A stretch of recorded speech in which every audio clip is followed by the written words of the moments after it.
اللہ الرحمن الرحیم یا اہل الکتاب قد جاءکم رسولنا یبین لکم کثیرا مما کنتم تخفون من الکتاب ویعفو عن کثیر قد جاءکم من اللہ نور و کتاب منیر۔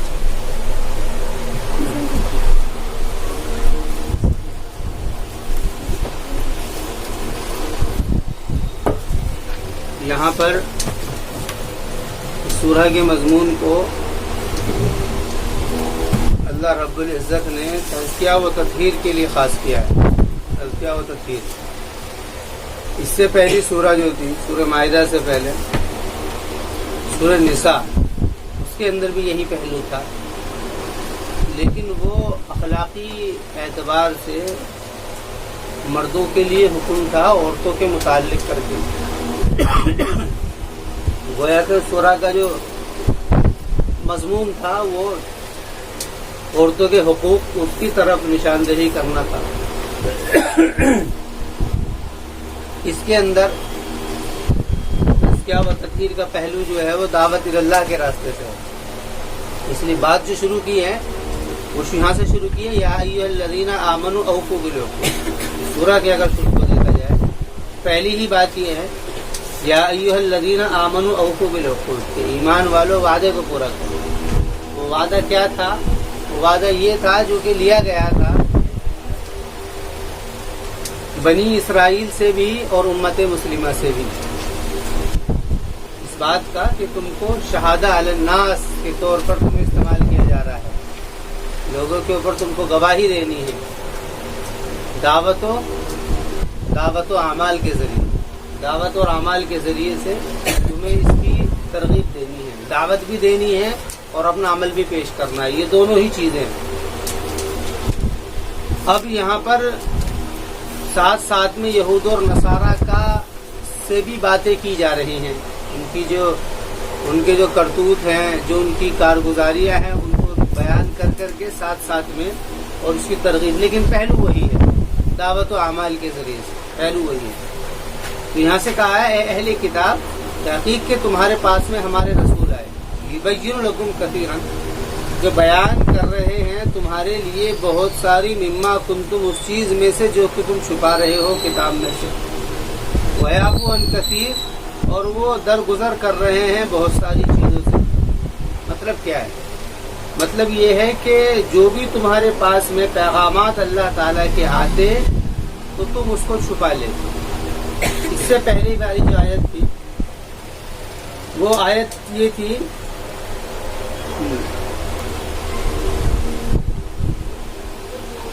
اس کے اندر جو پہلی آیت تھی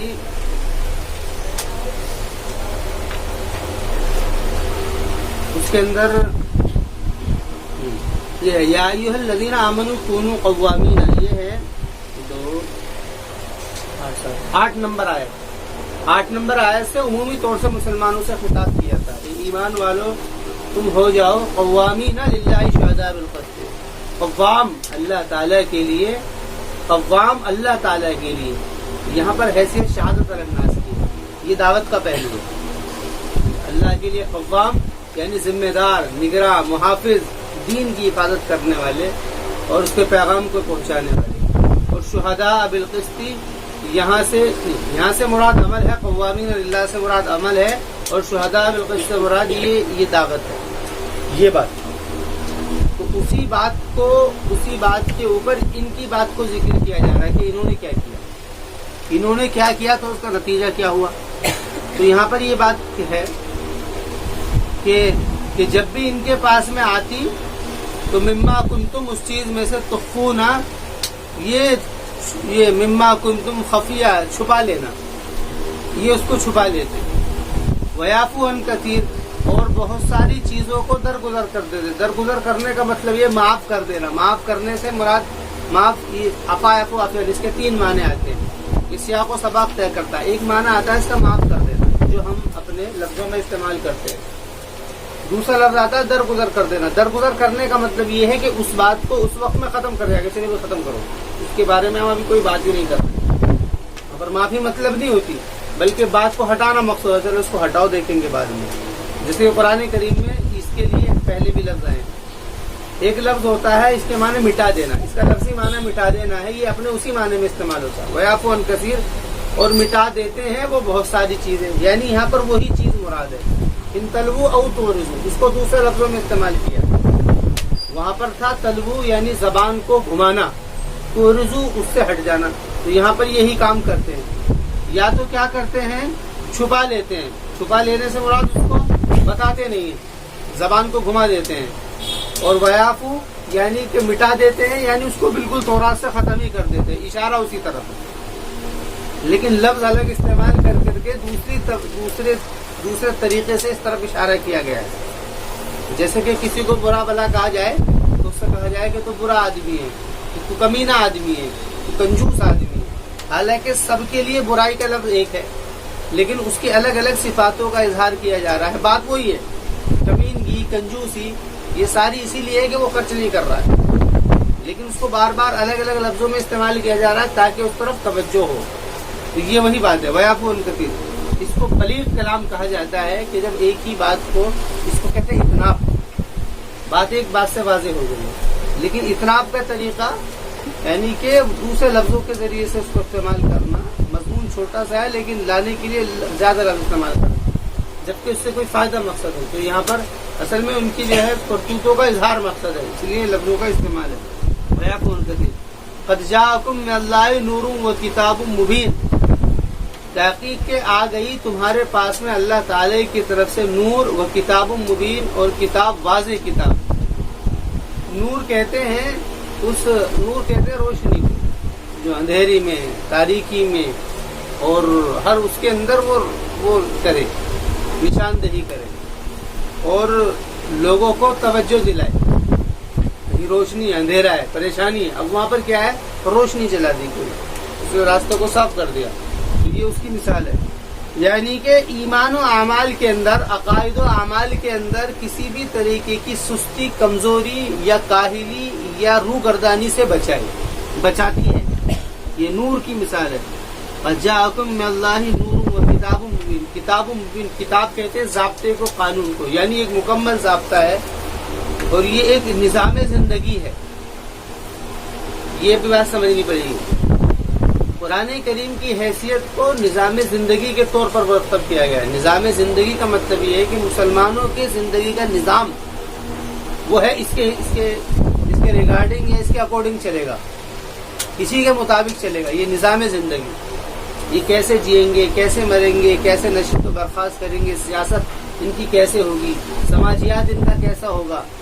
اس کے علاوہ ان کی معاشرتی زندگی یعنی کہ پولیٹیکل، سیاست اور سماجی سوشل، اور دوسرا یہ ان کا جو بھی ان کے بھی طریقے ہیں، طور طریقے ہیں، یہ سارے کے سارے کیسے ہوں گے، اس کو کہتے ہیں نظام.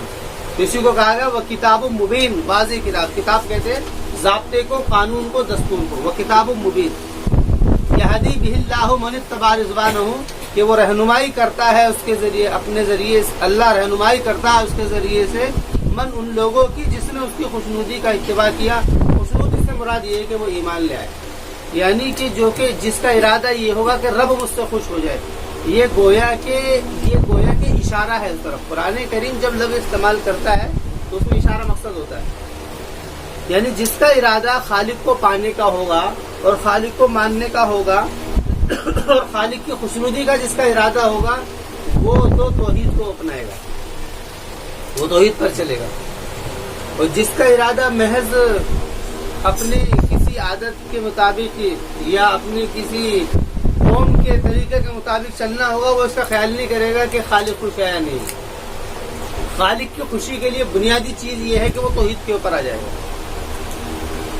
اور اگر خالق کی خوشی مقصد نہیں ہوئی، قوم کی خوشی مقصد ہے یا اپنی کوئی عادت کا استوار کرنا مقصد ہے، تو وہاں پر پھر وہ شرک کی طرف یا جو اس کے قوم کے جو اس کے قوموں نے اس کو دیا ہے خالق کا تصور، وہ شرک بھی ہو سکتا ہے اور وہ کچھ بھی ہو سکتا ہے، تو وہ اس کے اوپر چلے گا. تو یہاں پر کہا ہے کہ یہدی بہ اللہ من اتبع رضوانہ، یعنی جس کے ذہن میں خالق کا تصور ہوگا اس کو اللہ تعالیٰ رہنمائی کر. اس لیے کہا من اتبع رضوانہ، جو اس کی خوشنودی چاہے گا خالق کی، اس کو ہدایت ملے گی. یہدی بہ اللہ من اتبع رضوانہ سبل السلام، من اتبع رضوانہ سبل السلام، سلام کہتے ہیں سلامتی کا راستہ، سبل راستہ، سلام سلامتی، سبل راستہ۔ سبل کا لفظ اصل میں جب بھی آتا ہے اس کے معنی اصل میں حق مقصد ہوتا ہے، حق کی وضاحت ہوتی ہے سبل، حالانکہ اس کے لفظی معنی راستے کے ہیں، لیکن جب بھی یہ لفظ آئے گا تو یہاں پر حق کا راستہ مراد ہوتا ہے، اور وہ چیزیں جو کہ عمل کے راستے سے ہوں۔ 3 لفظ آتے ہیں، سبیل، صراط اور طریق، یہ 3 لفظ آتے ہیں، سبیل، صراط اور طریق۔ طریق تو عام لفظ ہے، اس کو تو راستہ کہا جاتا ہے جس میں آدمی کی کسی ضرورت کے لیے جا رہا ہو اور وہاں پر اس کو راستہ اس کو نہ مل رہا ہو، تو وہ طریق تو عام راستے کے لیے، سبل اور صراط، اس میں سمجھ لیں۔ سبل سے مراد عام طور سے راستہ ہے، صراط کے معنی بھی راستہ ہے، لیکن سبل کہتے ہیں اعمال کے راستے سے، حق کے راستے کو، اور صراط کہتے ہیں ہدایت کا راستہ جو باطنی اعتبار سے۔ بھئی کچھ راستے وہ ہوتے ہیں جو کہ باطن کے اندر ہوتے ہیں، مطلب خالق کا تصور، فرشتوں کا تصور، اس کی مخلوقات کا تصور، اس کی طاقت کا تصور، اس کی عظمت و جلالت کا تصور، یہ بھی ایک راستہ ہے۔ اس کے لفظ قرآن کریم صراط کرتا ہے، اس لیے فرمایا وہاں پہ اہدنا الصراط المستقیم، یعنی عقائد کے اعتبار سے جو بھی راستے ہیں وہ ذہنوں میں، کیونکہ عقائد کہاں ہوتے ہیں؟ وہ ذہنوں میں ہوتے ہیں، وہ دکھتے تھے یعنی کہ اللہ کو ایک ماننا ہے، یہ ساری چیزیں نظر تو آ نہیں سکتی، لیکن ایک ہوتا ہے سبیل، سبیل کہتے ہیں اعمال کی، وہ سارے نظر آتے ہیں، مثلا اللہ کے راستے میں جان مال کی قربانی دے رہا وہ نظر آ رہا ہے، نماز پڑھ رہا ہے۔ امام بخاری نے جمعے کی نماز کو بھی اسی سبیل اللہ میں شامل کیا، کیونکہ وہی کیا ہے؟ ایک عمل کا راستہ ہے، نماز کے لیے جا رہا ہے۔ تو یہ اس طریقے سے ان تینوں لفظوں کے اندر فرق کو سمجھو۔ یہاں پر سبل السلام ذکر کیا ہے، یعنی سلامتی کا راستہ، یعنی جو بھی ایسے کام ہوں گے کہ جو کہ عمل کی لائن سے ہوں گے اور جس میں سلامتی ہوگی اور امن ہوگا، وہ راستے ہم دیں گے۔ وَيُخْرِجُهُم مِنَ الظُّلُمَاتِ إِلَى النُّورِ، اور نکال لیتا ہے وہ ان کو ظلمات سے روشنی کی طرف۔ ظلمات کہتے ہیں تاریک، تاریکی، اندھیرا، یہاں سے مراد کفر ہے، یہاں سے مراد کفر ہے، إِلَى النُّورِ، نور کی طرف، یہاں سے مراد روشنی ہے۔ ظلمات اس لیے لفظ استعمال کیا ہے کہ کفر کیا ہے؟ کفر اندھیرا ہے، کہ اس میں آدمی راستہ بھٹک جاتا ہے، اور جہاں پر آدمی اندھیرے میں ہو تو وہ راستے کو پہلے تو اس کو اندھیرے کے لیے روشنی چاہیے، روشنی کے لیے ایمان ہے، اور جب روشنی مل جاتی ہے تو اس کو پھر راستے نظر آنے لگتے ہیں، وہ راستے کیا ہیں؟ اعمال ہے۔ یہ بالکل لف و نشر کا طریقہ ہے۔ لف و نشر کا مطلب یہ ہوتا ہے کہ کلام ایسے چلے گویا کہ یہ اس کے بعد ہونا لازمی ہے، یہ اس کے بعد ہونا لازمی ہے، یہ اس کے بعد ہونا لازمی ہے، یہ اس کو لف و نشر کہتے ہیں۔ تو قرآن کریم نے کہا ہے، پہلے دیکھو لف و نشر کا سب سے پہلے یہ کہا یہاں پہ جاءکم من اللہ نور و کتاب مبین، نور مطلب کہ کفر کے اندر سے روشنی دے گی، ایمان کی طرف آ جائے۔ اس کے بعد میں فوراً کیا ہوگا؟ اس کے بعد میں فوراً روشنی میں آتے اس کو راستے نظر آنے لگیں گے، اس لیے اس کے بعد میں ذکر کیا ہے من اتبع رضوانہ سبل السلام، سلامتی کا راستہ، یعنی اعمال نظر آنے لگے۔ یہ ایک طریقہ ہے۔ دوسرا طریقہ ہے کہ ایک آدمی کیا ہے، اس کے بعد میں کیا ہوگا؟ وَيَهْدِيهِمْ إِلَىٰ صِرَاطٍ مُسْتَقِيمٍ، اور ان کو رہنمائی کرے گا اللہ تعالیٰ صراط مستقیم کی۔ صراط مستقیم سے مراد وہی عقائد، یعنی کہ عقائد کے اعتبار سے آدمی عمل کے ذریعے سے مضبوط ہوتا رہے گا۔ اصل میں اعمال ہی وہ چیزیں ہیں جو کہ انسان کے اندر کی عقائد کو مضبوط کرتے ہیں، ایمان باللہ کو، توحید کو، رسالت کو جو مضبوط کرتے ہیں وہ اعمال ہے۔ حالانکہ بنیادی چیز جو ہے عمل کے اوپر آنے کے لیے پہلے اس کا اقرار کیا جائے گا، اس کے بعد میں آدمی عمل کے اوپر آئے گا، لیکن اعمال بھی ذرائع ہیں اس کی ایمان، یعنی کہ عقائد کے، ایمان و اخلاق کے درستگی کے، ایمان و اخلاق کی درستگی اعمال کے ذریعے سے ہوتی ہے، لیکن اعمال کے اندر یہ شرط ہے کہ وہی عمل ہو۔ اب اگر ہم دیکھیں گے کہ بہت سارے ایسے لوگ جو کہ یعنی کہ اعمال و افعال سے دور ہیں، جو اللہ تعالیٰ نے نظام دیا ہے، قانون و عبادت جو اللہ تعالیٰ نے دیے ہیں، جو اس سے ہٹ گئے وہ لوگ بدعت میں پڑ گئے، انہوں نے اپنے طریقے سے بہت ساری چیزیں ایجاد کی۔ اب بدعت میں پڑھنے کی وجہ سے ان کے جو ہے ایمان و اخلاق وہ کمزور ہو گئے، ایمان و اخلاق یعنی عقائد کی لائن کی جو چیزیں تھی وہ ان کے اندر کمزور ہوتی چلی گئی، گویا کہ اللہ کے علاوہ بھی دوسری چیزوں سے مدد چاہنا یا مدد مانگنا، جو عام طور سے قبر پرستی کے اندر جو یہ نقشہ ملتا ہے، اس کی وجہ یہ تو لف و نشر ہے۔ تو قرآن کریم نے آگے کہا ہے وَيَهْدِيهِمْ إِلَىٰ صِرَاطٍ مُسْتَقِيمٍ، یعنی ان اعمال و افعال کے ذریعے سے اس کی رہنمائی ہوتی ہے صراط مستقیم کی طرف، سیدھے راستے کی طرف۔ یہ جو میں نے بات کہی ہے یہ اصل میں صوفیاء کا طریقہ تفسیر ہے۔ صوفیاء کے یہاں پر جب تفسیر ہوتی ہے تو اس کا طریقہ وہ ایمان و اخلاق کو اور اعمال و افعال کو سامنے رکھتے ہیں، یہ صوفیاء کا طریقہ۔ تو وہ لیکن قرآن کریم ہر پہلو سے بات کرتا ہے، اس کے اندر ہر پہلو سے وہ بات کرتا ہے۔ تو یہاں پر یہ بات مطلب تطہیر کی جا رہی ہے، وَيَهْدِي إِلَىٰ صِرَاطٍ مُّسْتَقِيمٍ لَقَدْ كَفَرَ الَّذِينَ قَالُوا إِنَّ اللَّهَ وَالْمَسِيحُ ابْنُ مَرْيَمَ، ان کے ایک کرتوت کی طرف اشارہ کیا ہے، یقیناً تحقیق کا کفر کر دیا ان لوگوں نے کہ جنہوں نے کہا ان اللہ والمسیح ابن مریم، کہ اللہ تعالیٰ ہی تو مسیح ابن مریم ہے۔ یہ سینٹ پال ایک آدمی گزرا ہے عیسائیت کے اندر، بہت مشہور آدمی ہے تاریخ کے اندر، اور تم دیکھو گے کہ ان کے جتنے بھی saint Stephen, saint hospital, saint, بہت سارے نام اس سے ملیں گے، یہ وہی شخص ہے، سینٹ پال نام اس کا تھا۔ اس نے یہ نظریہ، سب سے پہلے نظریہ اس نے یہ دیا تھا عیسائیت کے اندر کہ خدا جو ہے وہ تین ہے، خدا تین ہے، یعنی کہ جو تثلیث کا عقیدہ تثلیث ہے اس کا بانی یہ ہے سینٹ پال۔ تو اس نے اس کے اندر تورات کے اندر تحریفیں کری ہیں، اس کے بعد میں پھر یہ سارا کا یہ نظریہ عام اور خاص کے ذہنوں کے اندر بالکل اتر گیا، اس لیے سینٹ پال کی ان کے یہاں پر ایک بڑی حیثیت ہے، اور اسی کے نام پر بہت ساری جگہیں ملیں گی، اور وہ ایک شخص ہے ان کے یہاں پر جس کو سمجھا جاتا ہے۔ تو اسی کی وجہ سے لقد کفر الذین قالوا ان اللہ والمسیح ابن مریم، انہوں نے کہا کہ اللہ تو مسیح ابن مریم ہے۔ قل فمن یملک من اللہ شیئا، تو آپ ان سے کہیے بس کون مالک ہے، یعنی یہ گویا کہ جو اجمال تھا اس کے اندر، جو اجمال تھا اس سورہ کے اندر، یہ اجمالی آیت تھی، اب اس کی تفسیر آئی ہے۔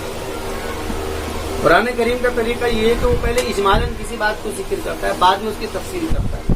یہاں پر اجمالاً ایک بات ذکر کی تھی کہ اللہ تعالیٰ نور سے، کہ اللہ تعالیٰ تاریکی سے روشنی کی طرف کو نکالتا ہے اور صراط مستقیم کی ہدایت دیتا ہے۔ لیکن اس سے پہلے ذکر کیا کہ اہل کتاب نے کیا کیا، یبین لکم کثیرا مما کنتم تخفون، بہت ساری چیزیں چھپا لی اور بہت ساری چیزیں ختم کر دی۔ تو ان میں کا ایک طریقہ سب سے پہلے کیا تھا، بنیادی طور سے کیا ہے، کفر۔ سب سے پہلے بنیادی طور سے کفر آتا ہے، اب اس کفر کے نتیجے میں پھر اعمال کیسے خراب ہوئے اس کا بھی ذکر آئے گا۔ تو پہلے بنیادی طور پر کفر کا ذکر کیا ہے یہاں پر، کفر کیسے کیا انہوں نے، عیسیٰ ابن مریم کو خدا بنا دیا۔ یہ کہتے ہیں افراد کا طریقہ، افراد کہتے ہیں بڑھ جانا، اور تفریق کہتے ہیں کمی کر دینا۔ یہودی جو تھے انہوں نے کمی کر دی، یہ بڑھ گئے۔ قل فمن یملک، آپ ان سے کہیے کہ پس کون مالک ہے اللہ تعالیٰ کی طرف سے کچھ بھی، یعنی کہ کون ایسا ہے جو اللہ تعالیٰ کے پاس سے کچھ بھی مالک ہو اس بات کا کہ وہ خدائی کے درجے میں بیٹھ جائے، یا وہ کچھ قانون اور ضابطے اس کے حق میں ہو یا اس کے ہاتھ میں ہو، ایسا کون ہے، کوئی بھی نہیں، وہ خود تنہا ہے۔ ان اراد ان یہلک المسیح ابن مریم وامہ ومن فی الارض جمیعا، کہ اگر وہ ارادہ کر لے اس بات کا کہ اس مسیح ابن مریم کو اور اس کی ماں کو اور جو کچھ زمین میں ہے سب کو ہلاک کر دے، یعنی کہ اللہ تعالیٰ کے ہے کوئی مالک، مطلب بتانا یہ ہے کہ اگر وہ خدا ہوتا، کون، عیسیٰ ابن مریم، عیسیٰ ابن مریم اگر خدا ہوتا تو پھر وہ کیا اختیار کیسے ہوتا؟ سب سے بڑا اختیار اپنی خدائی کو ثابت کرنے کے لیے زندگی ہے، مطلب کہ زندگی، ایک آدمی جب خود ہی زندہ نہیں ہے وہ دوسروں کو کیسے زندہ رکھے گا؟ بنیاد جہاں سے شروع کی، بات وہیں سے کاٹی ہے جہاں سے بات اٹھ سکتی ہے کہ کون مالک ہے۔ ان ارادہ کہ اگر اللہ نے ارادہ کر لیا اس بات کا کہ وہ ہلاک کر دے مسیح ابن مریم کو اور اس کی ماں کو اور جو کچھ کے زمین میں ہے، یعنی سب کو اگر وہ ختم کر دے، وَلِلَّهِ مُلْكُ السَّمَاوَاتِ وَالْأَرْضِ، اور اللہ تعالیٰ تو وہ ہے جو کہ زمین اور آسمان کا مالک ہے، اللہ تعالیٰ وہ ہے جو کہ زمین اور آسمان کا مالک ہے، یخلق ما یشاء، جس کو چاہتا ہے پیدا کرتا ہے، واللہ علی کل شیء قدیر، اور اللہ ہر چیز پر قادر ہے۔ قادر ہے کا مطلب یہ ہے کہ زندگی اور موت کا اختیار اسی کے قبضے میں ہے۔ وقالت الیہود والنصارى نحن ابناء اللہ، دیکھیے اس عقیدہ کفر کی وجہ سے وہاں پر کیا کی بات، وہاں پر گویا کہ ایک کلام پیش کیا گیا تھا، بالکل اس کے اپوزٹ یہ کلام ہے، یعنی کہ پہلے کفر آیا، کفر کی وجہ سے اعمال اور افعال بگڑ گئی۔ اعمال کہتے ہیں وہ جن کے ذریعے سے مراسم عبودیت کو اعمال کہتے ہیں، نماز ہے، روزہ ہے، حج ہے، زکوٰۃ یہ مراسم عبودیت. افعال یعنی کام جو کہ انسان کرتا ہے، اچھے کام ہے، کسی کے ساتھ بھلائی ہے، کسی کے ساتھ میں حسن سلوک ہے، یہ مراسم عبودیت نہیں ہے. لیکن یہ کیا ہے، یہ لوگوں کے ساتھ میں اچھے برتاؤ، یہ افعال ہے جس کا حکم بھی اللہ نے دیا ہے. تو وہ بگڑ گئے. بگڑنے کا نتیجہ سب سے پہلے کیا ہوا؟ سب سے پہلے عقائد خراب ہوئے. عقائد اس طور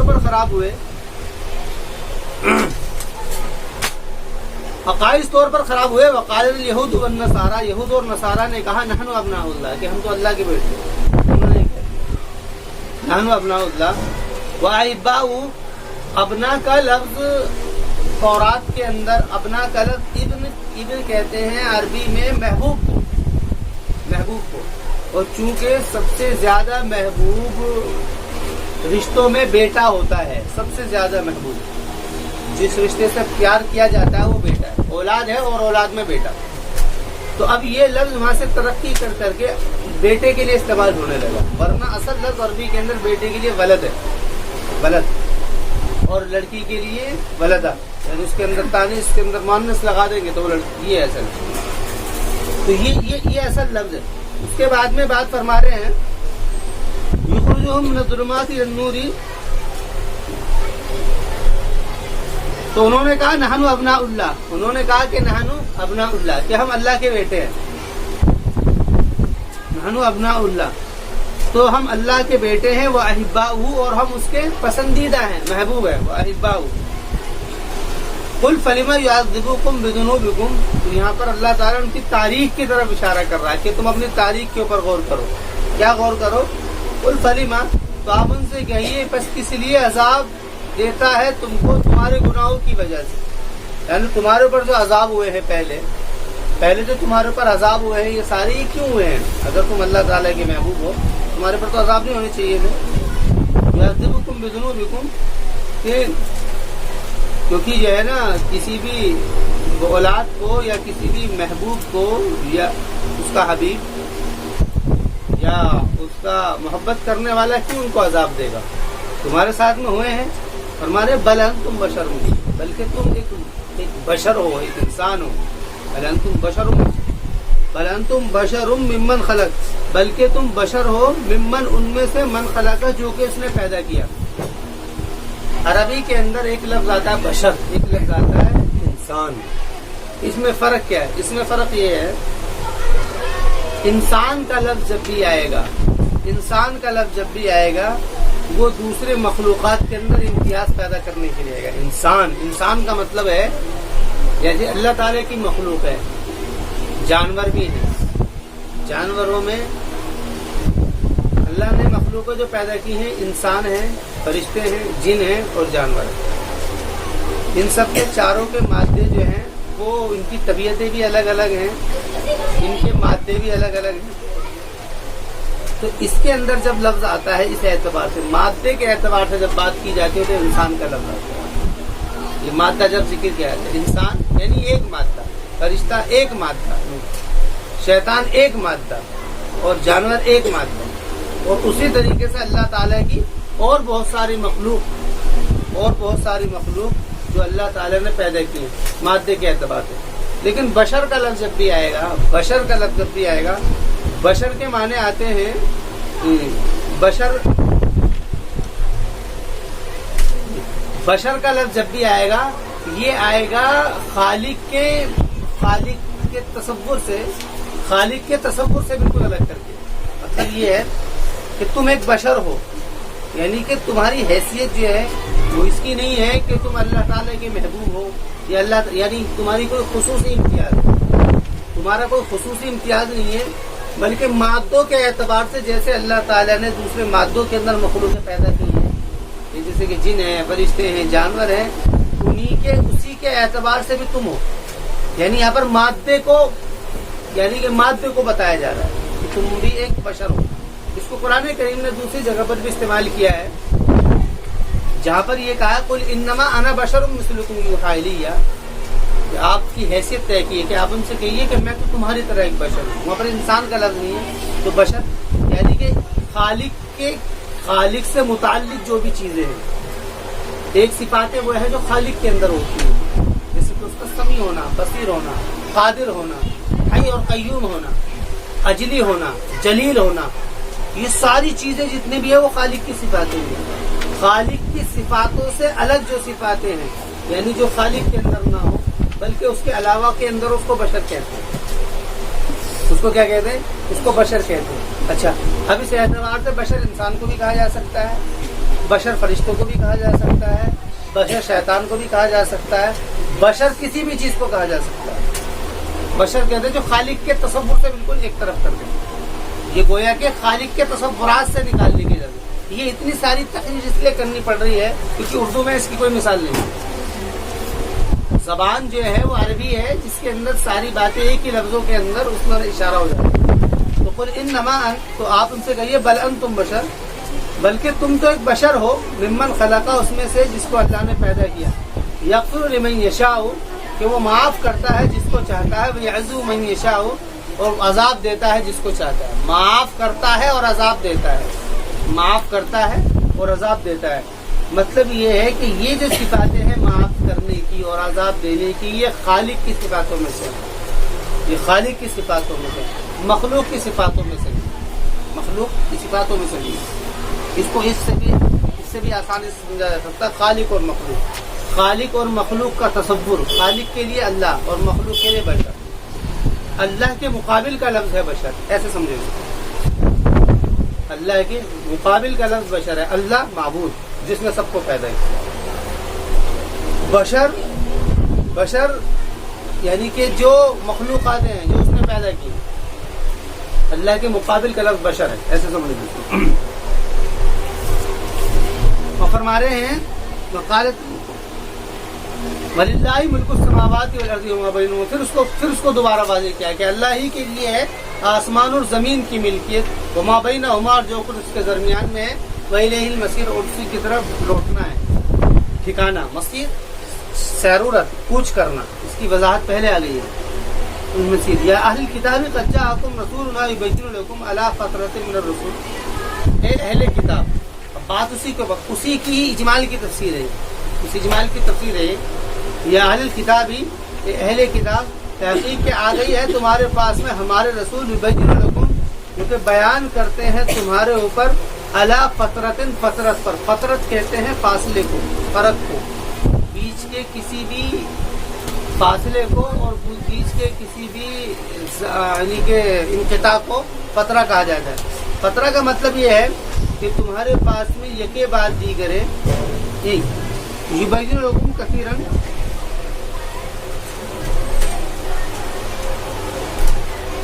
قد جاءکم بشیر و نذیر، یا اہل کتاب قد جاءکم رسولنا یبین لکم علی فترہ، فترہ کہتے ہیں فاصلہ، کیونکہ رسول اکرم علیہ الصلوۃ والسلام ایک فاصلے کے بعد میں آئے۔ موسیٰ علیہ السلام کے بعد میں نبیوں کا سلسلہ جاری رہا ہے، ایک ایک زمانے میں کئی کئی نبی بھی ہوئے ہیں، یا اگر کوئی نبی چلا جاتا ہے اس کے کچھ ہی وقت کے بعد میں دوسرا نبی آ جاتا ہے، لیکن عیسیٰ علیہ الصلوۃ والسلام آخری نبی ہے بنی اسرائیل کے، آخری نبی، اور عیسیٰ علیہ الصلوۃ والسلام کے بعد میں ایک بہت بڑا فاصلہ ہے جو تاریخ سے پتہ لگتا ہے، تقریباً 650 یا 500 سال کا ایک وقفہ ہے۔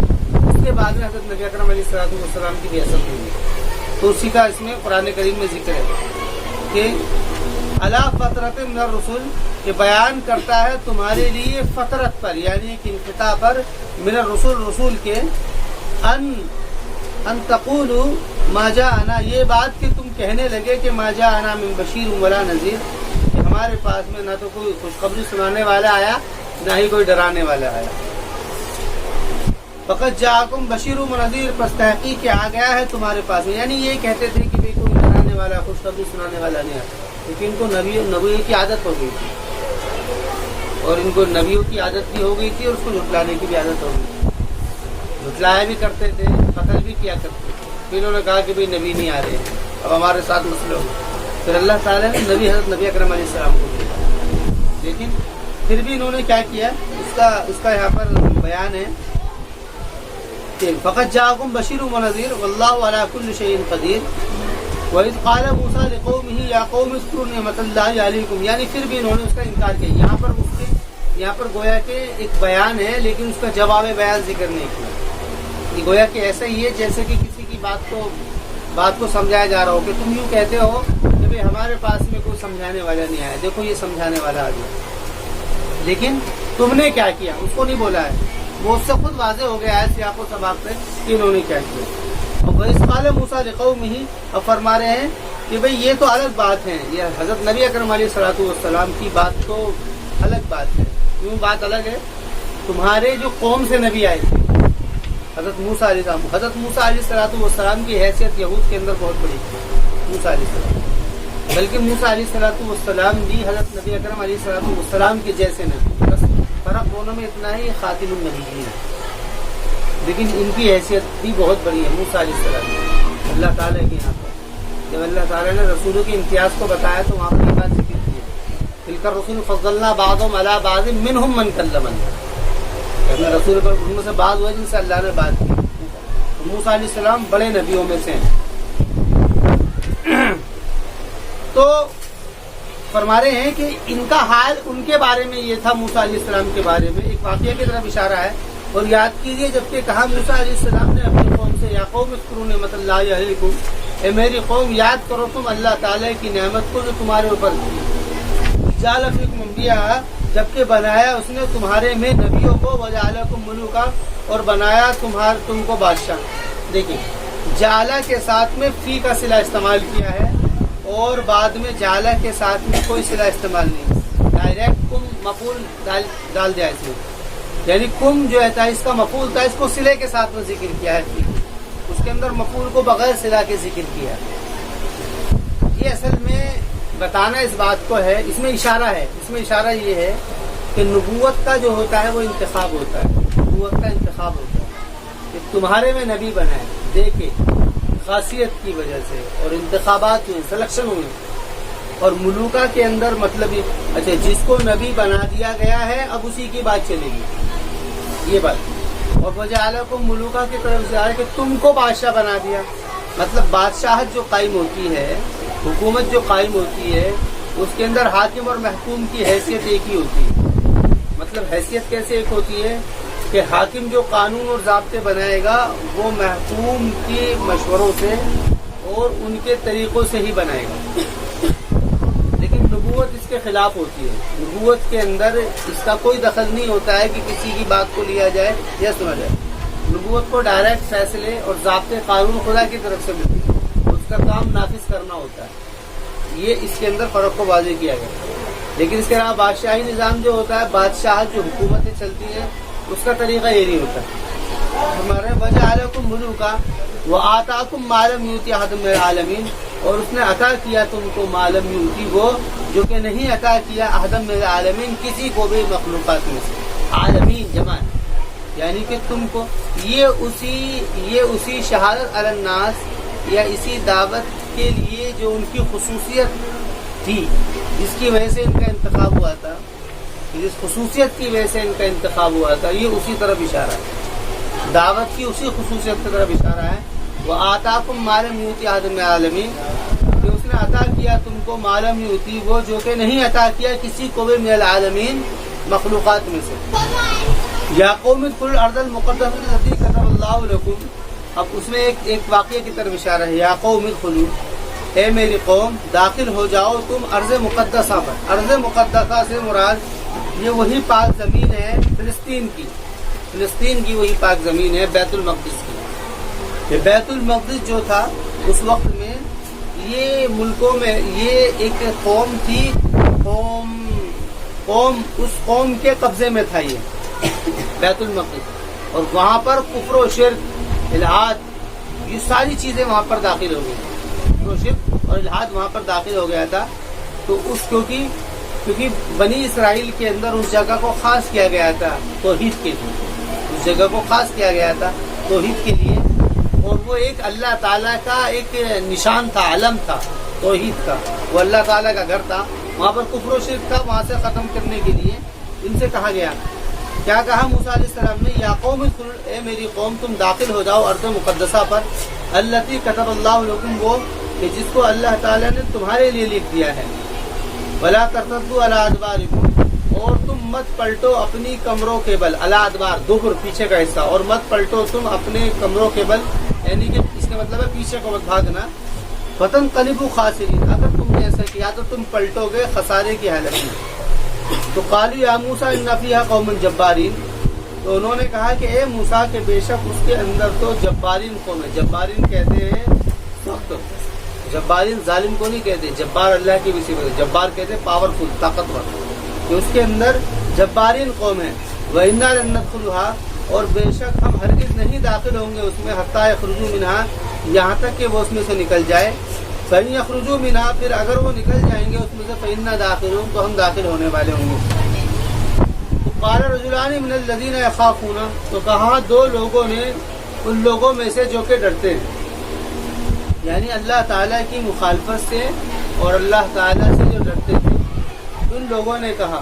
یہ اصل میں واقعہ اس طریقے سے ہوا تھا کہ موسیٰ علیہ السلام نے 12 لوگوں کو بھیجا تھا، 12 لوگوں کو بھیجا تھا کہ جا کر کے تحقیق کرو کہ وہ قوم کہاں پر ہے، کیسے ہے، کہاں پر وہ ان کے خیمے ہیں، کیا ساری چیزیں. تو 12 قبیلے تھے اس کے اندر، تو 12 لوگ گئے. 12 لوگوں میں سے 2 لوگ یہ تھے، ایک تھے یوشع بن نون اور ایک تھے کالب بن یوحنا، کالب بن یوحنا، اور ایک تھے یوشع بن نون. یوشع بن نون کو تو نبی بنایا گیا تھا، اور کالب بن یوحنا یہ بھی ولی آدمی تھے. تو وہ لوگ جو تھے 10 کے 10 جو تھے وہ سارے کے سارے آ کر کے پڑ گئے. انہوں نے کہا کہ جی بھئی یہ تو بڑا مسئلہ ہے، وہ تو بہت طاقتور قوم ہے. اس کے بارے میں تاریخ کے اندر ایک واقعہ بھی ریکارڈ ہے کہ بھئی وہ ایسا ہوا تھا کہ جب یہ وہاں پہنچے تھے تو وہاں کے آدمیوں نے ان کو پکڑ لیا تھا اور پکڑ کر کے ان کو قید کر کے لے گئے تھے. اور حکم یہ دیا تھا ان کو بہت طاقتور قوم تھی وہ. اس کے اندر بعض اس کے اندر جو ہے اس کے اندر تفرید کا بھی طریقہ استعمال کیا گیا کہ وہ ان کو لے گیا تھا اور وہ اپنے کمر بند باندھ کر کے لے گیا تھا ان 12 آدمی کو. اتنا بڑا آدمی تھا. یہ ساری باتیں یہ اسرائیلی روایات ہیں، ان کی کوئی تحقیق یا پھر یہ تو ایک مطلب عقل سے پرے کی چیز ہے. بہرحال یہ وہ طاقتور قوم تھی، بارین قوم تھی. تو ان کے جب قتل کا فیصلہ ہوا تو انہوں نے کہا کہ نہیں ان کو چھوڑ دو تاکہ یہ ہماری طاقت کو وہاں جا کر کے بچائے. تو جب یہ واپس آئے تو واپس آنے اور بعض جگہ یہ بھی ملتا ہے کہ کچھ لوگوں کو قتل کر دیا تھا، جن میں سے کچھ کو چھوڑ دیا تھا. بہرحال وہ سارے ہی چھوڑ دیے گئے تھے یا کچھ چھوڑے گئے تھے. اس میں سے 2 جو تھے یوشع بن نون اور کالب بن یوحنا، انہوں نے کہا، اسی کی طرف اشارہ، قال رجلانی، تو کہا 2 لوگوں نے ان میں سے جو کہ ڈرتے تھے اللہ سے، کہ انعم اللہ علیہما، کہ اللہ تعالیٰ نے ان کے اوپر انعام بھی کیا تھا، کہ ان کے اوپر اللہ نے انعام کیا تھا. کس بات کا انعام کیا تھا؟ کہ ان کو اللہ تعالیٰ نے حوصلہ دیا تھا. یہ اس طرف اشارہ ہے، یعنی کہ یہ اشارہ ہے بہادری کی طرف کہ اللہ تعالیٰ نے ان کو انعام کیا تھا بہادری کا. وہ اپنی جان اور مال کو دین کے لیے خرچ کرنا اور دین کے لیے لگانے کا مزاج ان کے اندر بنا ہوا تھا. انعم اللہ علیہما، ان کے اوپر اللہ نے انعام کیا تھا. انہوں نے کیا کہا؟ ادخلوا علیہم الباب، کہ داخل ہو جاؤ ان کے اوپر دروازے سے. فَإِذَا دَخَلْتُمُوهُ، اور پھر جب تم داخل ہو جاؤ گے فَإِنَّكُمْ غَالِبُونَ، تو تم ہی غالب ہو. مطلب یہ ایک بہادری کا جذبہ تھا جو انہوں نے کہا، یہ ایک بہادری کا جذبہ تھا جو انہوں نے کہا کہ بھائی تم داخل ہو جاؤ، تم گھبراؤ مت. فَإِنَّكُمْ غَالِبُونَ، کہ تم غالب آ جاؤ گے. وَعَلَى اللَّهِ فَتَوَكَّلُوا، اور اللہ ہی پر تم توکل کرو. توکل کا لفظ جب بھی آئے گا یہ لفظ یہ اسباب کا انکار کر دے گا. بالکل اللہ ہی پر بھروسہ کرو، یعنی کہ تم کمزور ہو، تمہارے سامنے کیا ہے مضبوط قوم کھڑی ہے، اس کے مقابل میں اللہ پر توکل کرو. یعنی تمہارے پاس کچھ بھی نہیں ہے پھر بھی تم اللہ پر بھروسہ، یعنی سب سے بڑی طاقت، یعنی سارے اسبابوں سے کٹ کر کے، سارے ذرائعوں سے کٹ کر کے، ذرائع سے کٹ کر کے مراد انکار نہیں ہے، یہ بھی دھیان رکھا جائے کہ کچھ بھی نہ لیا جائے، انکار نہیں ہے، بلکہ اس طرف بھروسہ نہ کر کر کے صرف اللہ ہی پر بھروسہ کرنا. یہ ذرائع کے مقابل کے اندر لفظ توکل کا آتا ہے. قال اللہ فتوکلوا ان کنتم مؤمنین. قالوا یا موسیٰ انا لن ندخلها ابدا ما داموا فیها، تو انہوں نے کہا کہ اے موسیٰ بے شک ہم ہرگز نہیں داخل ہوں گے اس میں ہمیشہ، ما داموا فیها، جب تک کہ وہ اس میں ہمیشہ رہیں گے. یعنی جب انہوں نے ان کو سمجھایا بات کی تو یہ جواب ان کی طرف سے آیا کہ ہم نہیں جائیں گے اس کے اندر. انت وربک فقاتلا، فاذهب، تو چلا جا، تو اور تیرا رب، فقاتلا، اور جا کر کے تم دونوں قتال کرو. انا ہاہنا قاعدون، کہ بے شک ہم تو یہاں پر بیٹھے ہوئے ہیں، یعنی ہم نہیں جائیں گے. یعنی ان کے اندر جو بزدلی اور ان کے اندر جو یہ تھی یہ گھس گئی تھی. انہا ہونا قائلون قال ربی، تو موسیٰ علیہ السلام نے کہا کہ میرے رب انی لا املک الا نفسی، کہ میں نہیں مالک ہوں سوائے اپنی ذات کا، لا املک الا نفسی واقعی، اور اپنے بھائی کا، یعنی بھائی ہارون، کہ میں تو بس میرا انہی کے اوپر چل سکتا ہے مسئلہ. اب چونکہ یوشع بن نون اور طالب بن یوفنا کیونکہ وہ بھی انہی کے قوم میں سے تھے، حالانکہ انہوں نے تو کہہ دیا تھا، لیکن وہ یعنی کہ کثرت کی وجہ سے ان کو بھی ادھر ہی کہہ دیا. وَلَعَقِيمٌ فَفْرُقْ بَيْنَنَا وَبَيْنَ الْقَوْمِ الْفَاسِقِينَ، تو تفریق ڈال دے ہمارے درمیان میں اور فاسق قوم کے درمیان میں. فاسق اطاعت سے نکل جانا، یعنی انہوں نے پہلے یہ وعدہ کیا تھا کہ جیسا تم کہو گے ویسا ہم کریں گے. اس شہادت علی الناس کے لیے، لوگوں کے اوپر دین، ایمان و اعمال کو ڈالنے کے لیے ہم ہر طریقے کی جان مال کی قربانی دیں گے. بیننا وبین القوم الفاسقین قال فإنها محرمۃ علیہم، تو انہوں نے کہا کہ بس بے شک وہ محرمۃ علیہم، ان کے اوپر حرام ہو گئی ہے. کیا ہے؟ ارض مقدسہ، فلسطین کا علاقہ جہاں پر بیت المقدس تھی، یعنی ان کو ان کے اوپر حرام کر دی گئی ہے. کتنے دن؟ 40 سنہ، 40 سال. 40 سال یتیہون، کسی موقع پر 40 کو لے کر کے میں نے بات یہ کہی تھی کہ 40 سے مراد 40 مہینے تھے یا 40 سال تھے. وہ جو بات کہی تھی وہ بات غلط تھی، بلکہ بات صحیح ہے کہ قرآن کریم نے اس طرف اشارہ کر دیا ہے کہ 40 سے مراد 40 سال ہے. 40 سنہ یہاں پر، وہاں پر 40 کا لفظ تھا، سنہ کا لفظ نہیں تھا، اس لیے اس وجہ سے وہاں پر وہ بات ذہن میں آئی تھی. اصل بات یہ ہے کہ وہ 40 سال تک کے لیے ان کے لیے فیصلہ کر دیا تھا. 40 سنہ یتیہون فی الارض، یتیہون تاہا یتیہو تیہن کے معنی آتے بے یار و مددگار، بے یار و مددگار، پھرنا بے یار و مددگار، یعنی جس کا کوئی پوچھنے والا، جس کا کوئی سمجھنے والا نہ ہو، تو وہ ویران پھرتا ہو اور کسی کے مقصد کی تلاش میں ہو اور ایسے پھر رہا ہو. بنجارہ جس کو بولتے ہیں، یہ وہی طریقہ ہے. یتیہون فی الارض، کہ وہ پھرتے رہے زمین میں. کہ وہ اور فرما رہے، اس کے بارے میں روایت میں آتا ہے کہ وہ جو زمین تھی جس کے اندر وہ، جس کو میدان تی کہا جاتا ہے، وہ 9 فرسخ کا تھا. 9 فرسخ یہ ہوتا ہے میل سے بڑا ہوتا ہے. یہ فرسخ جو ہوتا ہے یہ میل سے بڑا، یعنی تقریباً یہ جو ہے یہ 15-20 کلومیٹر کا یہ علاقہ تھا جس میں یہ برابر ایسے گھومتے رہے. میدان تی، صبح کو نکلتے وہاں سے نکلنے کے لیے اور شام کو پھر وہیں پہنچ جاتے، جیسے بھول جاتے رات کو. بلا تاسا القوم الفاسقین، کوئی تاس نہیں ہے. یہ وہی آسا، یہ سے ایسن مایوس کی کا ہونا، مایوس افسوس کا ہونا، مطلب کہ ذہن کے اندر جو کسی کو دیکھ کر کے افسوس ہوتا ہے کہ بتاؤ کتنی مثال مشکل پریشانی ہے. کیونکہ جس میدان کے اندر تھے وہاں کوئی سامان زندگی نہیں تھا، وہاں کوئی ایسی چیز نہیں تھی کہ جس سے وہ نکل سکے. یہ گویا کہ ایک جیل کی شکل تھی، جیسے کسی کو جیل میں بند کر دیا جائے اور پھر وہ وہاں سے نہ نکل سکے. اس کا بھی ارادہ ہوتا ہے کہ میں فلاں جگہ جاؤں، لیکن وہ نہیں جا سکتا. تو یہاں پر یہی ہوئی کیفیت تھی. فلا تاسا القوم الفاسقین، تو فرمانے کا کوئی مایوسی نہیں ہے، یعنی کوئی افسوس نہیں ہے فاسق قوم کے اوپر. ان کے بارے میں آتا ہے کہ یہ رات کو چلتے تھے توشہ باندھ کر کے، یعنی کہ کھانا پینا لے کر کے چلتے تھے، اور جب صبح ہوتے تھے تو اسی جگہ پر ہوتے تھے جہاں پر یہ انہوں نے جہاں سے چلے تھے. اور یہ دن میں بھی چلتے تھے اسی طریقے سے، یہاں تک کہ وہ صرف 40 یعنی کہ 40 قدم چلتے، یہ 40 فرسخ چلتے، مطلب 20 فرسخ چلتے، لیکن وہ پھر آتے وہیں پر ہی جہاں سے وہ چلے، اس سے وہ نکلتے نہیں تھے. اور ایک جگہ پر یہ بات بھی ملتی ہے کہ یہ تقریباً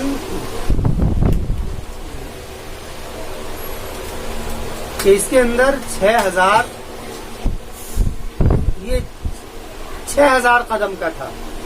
یعنی کہ یہ بھی بہرحال وہ ایک میدان تھا، کتنا بڑا تھا. اور اسی کے اندر ہارون اور موسیٰ علیہ السلام کا انتقال بھی اسی میدان کے اندر ہو گیا تھا، کیونکہ یہ بھی انہی کے ساتھ میں سے.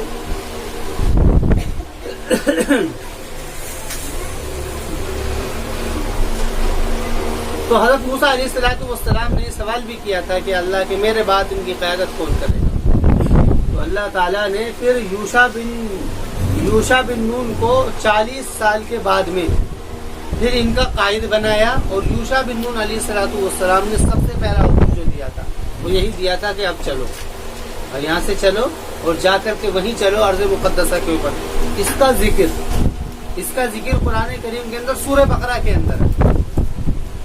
سورہ بقرہ کے اندر الم تر الی الذین خرجوا من دیارہم وهم الوف حذر الموت وقال لهم الله موتوا ثم احیاهم ان اللہ لذو فضل علی الناس ولکن اکثر الناس لا یشکرون وقاتلوا فی سبیل اللہ واعلموا ان اللہ سمیع علیم۔ سورہ بقرہ کے اندر یعنی کہ یہ دوسرے پارے کے بالکل آخر صفحے سے، دوسرے صفحے سے پہلے، 2-3 صفحے سے پہلے مضمون ہے۔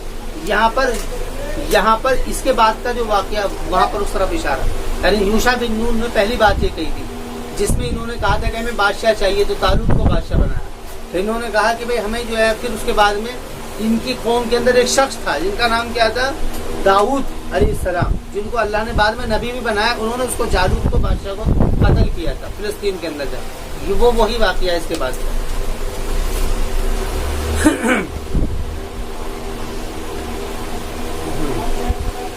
تو مسئلہ کیا ہوا تھا، تو یہ اس کے بارے میں موسیٰ علیہ السلام نے پیشین گوئی کی تھی کہ اللہ تعالیٰ میرے بعد میں تمہارا قائد بنائے گا اس کو جس کے اوپر سورج آ کر کے رک جائے گا، سورج آ کر کے جس کے اوپر رک جائے گا، یہ جو سورج کو روک لے گا، طریقے کی روایت ہے۔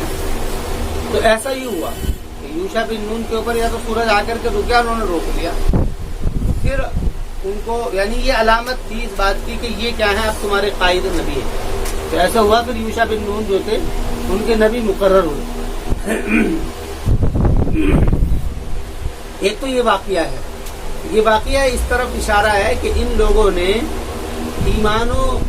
انہوں نے ایمان و اخلاق سے اپنے آپ کو ہٹایا، تو ان کے اندر ایک ارتداد کی شکل پیدا ہوئی اور اعمال و افعال ختم ہو گئے۔ اعمال و افعال اس طریقے پر ختم ہو گئے کہ انہوں نے بزدلی کا مظاہرہ کیا، جو ان سے کہا گیا تھا کرنے کے لیے وہ انہوں نے نہیں کیا، تو ان کا نتیجہ یہ ہوا۔